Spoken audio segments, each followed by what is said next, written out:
Boa noite, a paz do Senhor para você, ouvinte, meu amigo, minha amiga, você que está nos assistindo através desse DVD. Quero primeiramente dizer que Deus abençoe sua vida, que Deus venha através desta mensagem, através desses poucos minutos a qual estarei falando, transformar a sua vida, transformar a sua história. A palavra de Deus, ela serve para isso.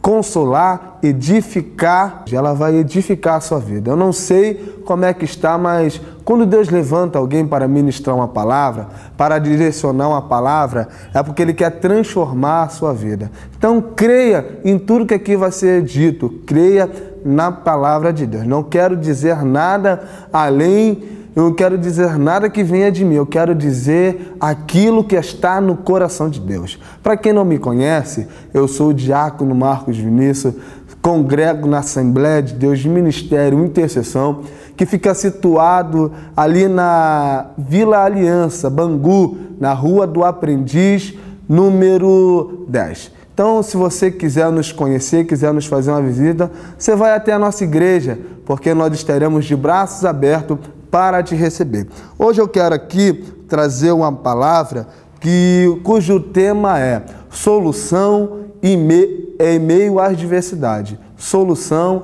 em meio às adversidades. Quero trazer um texto aqui de 2 Reis, segundo livro dos Reis, capítulo 6, que vai dizer a epígrafe do texto. Eliseu faz flutuar o ferro do machado. Diz assim o primeiro versículo, vou ler até o versículo 7. Se você quiser acompanhar na sua casa, se você tiver uma Bíblia, você pegue ela, acompanhe junto comigo o texto. Segundo livro dos Reis, capítulo 6, do versículo 1 até o versículo 7. Vamos ler? Diz assim, e disseram os filhos dos profetas Eliseu, eis que o lugar em que habitamos diante da tua face nos é estreito. Vamos, pois, até o Jordão e tomemos de lá, cada um de nós, uma viga e façamo-nos ali um lugar para habitar ali. E disse ele, ide. E disse um, serve-te de ires com os teus servos. E disse, eu irei. E foi com eles. E chegando eles ao Jordão, cortaram madeira. E sucedeu que, derribando um deles uma viga, o ferro caiu na água.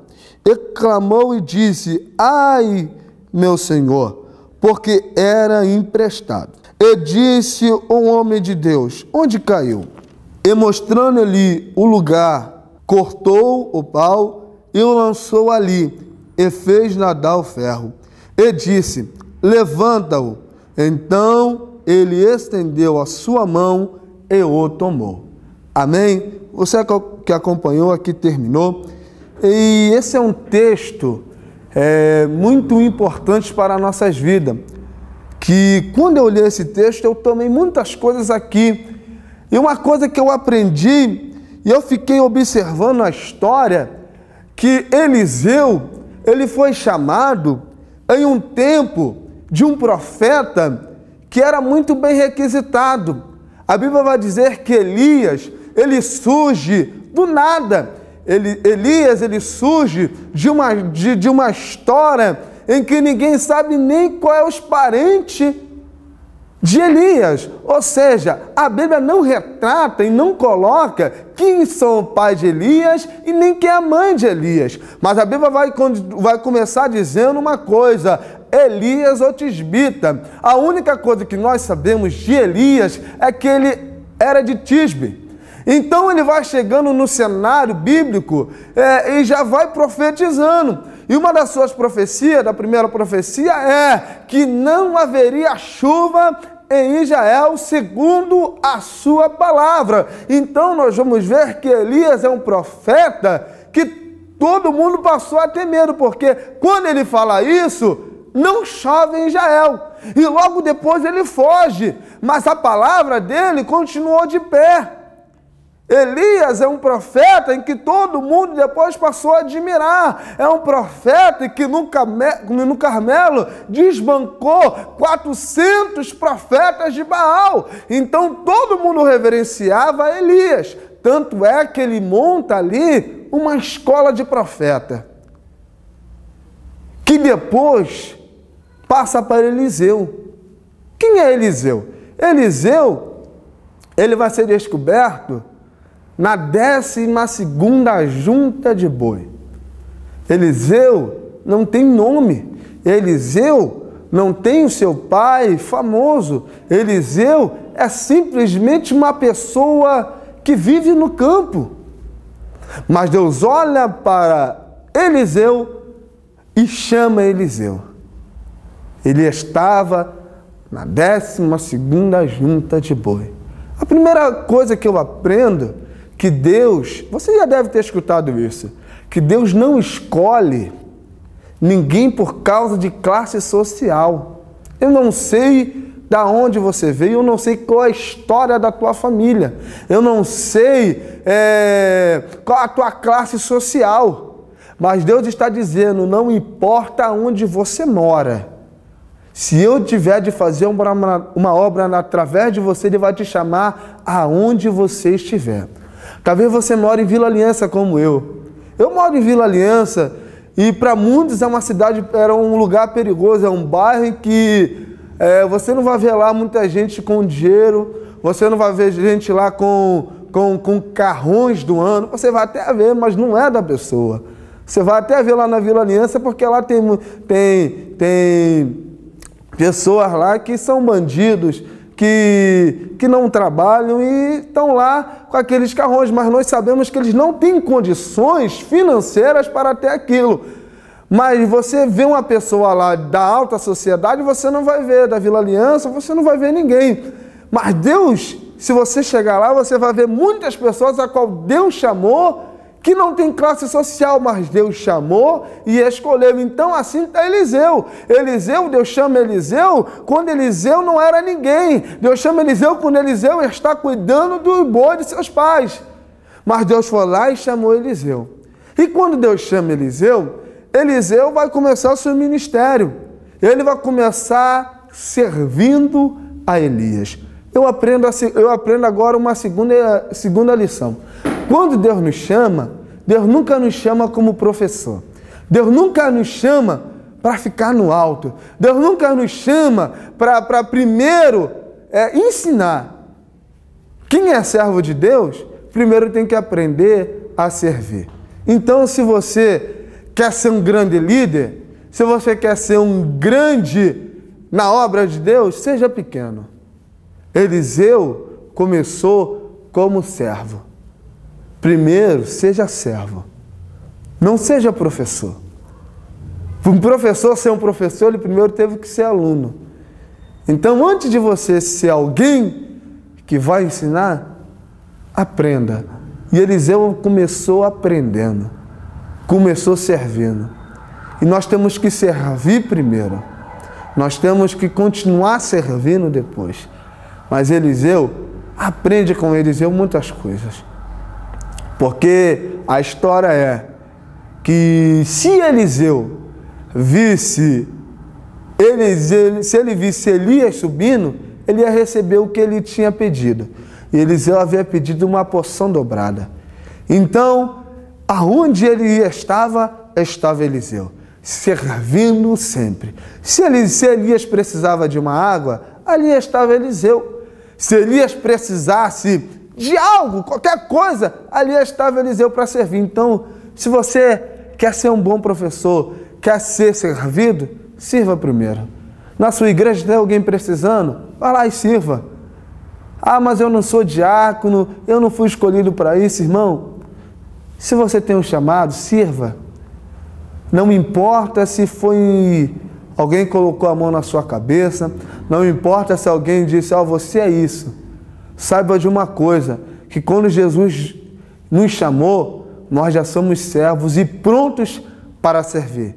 O interessante é que não tem um curso para você servir. Você já nasce sabendo o que é servir.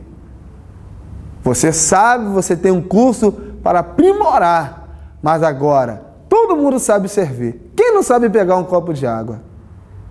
Quem não sabe lavar um banheiro?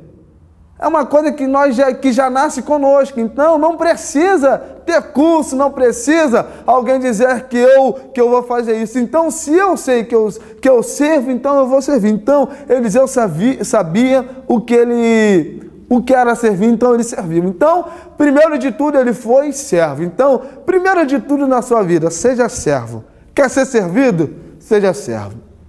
Então, Eliseu, ele vai começando o seu ministério assim, saiu da 12ª junta, agora está servindo Elias. Agora vem um outro parâmetro em sua vida, que Elias morre, ou seja, morre não, ele é levado para o céu. Ele é levado para o céu de uma tal forma que o carruagem de fogo vem, pega ele e leva ele para o céu. E Eliseu agora está com a responsabilidade. E ele agora está com a responsabilidade também da escola de profetas. Mas sendo que Eliseu também ficou famoso. Eliseu agora, todo mundo quer estar com Eliseu. E Eliseu agora é dono da escola de profeta. E quando ele está ali na escola de profeta, o lugar ficou muito grande. Então ficou muito pequeno, porque vem crescendo o número de pessoas. Então ficou pequeno. Então os discípulos de Elias disseram uma vez, vamos lá e vamos cortar madeira para aumentar o lugar, aumentar o espaço, porque ficou pequeno. Então eles vão lá. Eu fico observando que Elias foi junto. O líder estava junto. E de repente acontece uma coisa.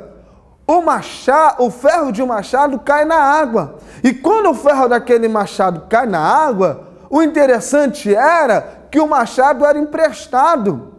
Ou seja, Eliseu estava passando uma dificuldade em seu ministério, porque ele não tinha nem machado direito.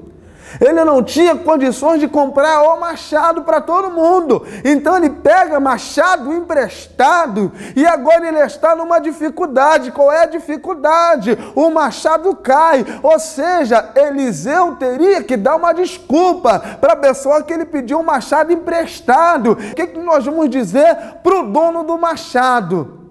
Mas eu costumo dizer uma coisa. Quando eu li isso daqui eu fiquei maravilhado. Porque quem é profeta, sempre tem uma solução. Quem é profeta de Deus sempre sabe como agir. Profeta de Deus, ele não precisa ficar envergonhado. Profeta de Deus não fica envergonhado. Profeta de Deus tem solução para a adversidade. E eu quero, através dessa mensagem curta, dizer uma coisa. Eu não sei como você está.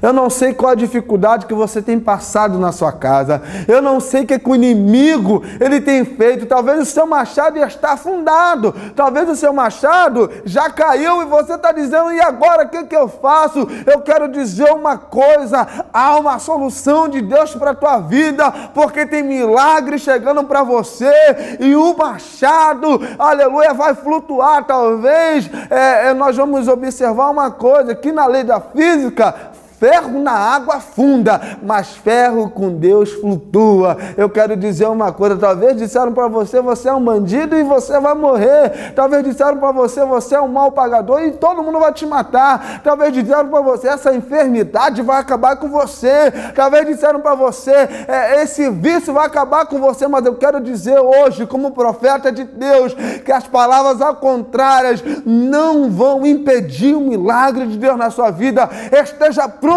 porque o milagre de Deus hoje chega na sua vida. Eu profetizo através desta palavra que aquilo que estava afundado, que aquilo que estava quase acabando, talvez disseram a tua família acabou, talvez disseram o teu casamento está indo por água abaixo, mas eu, como profeta de Deus, quero dizer para você, receba o milagre, porque hoje o machado vai voltar e você vai receber a sua vitória. Esteja com Deus. Obrigado pela sua compreensão. Até a próxima. Paz do Senhor.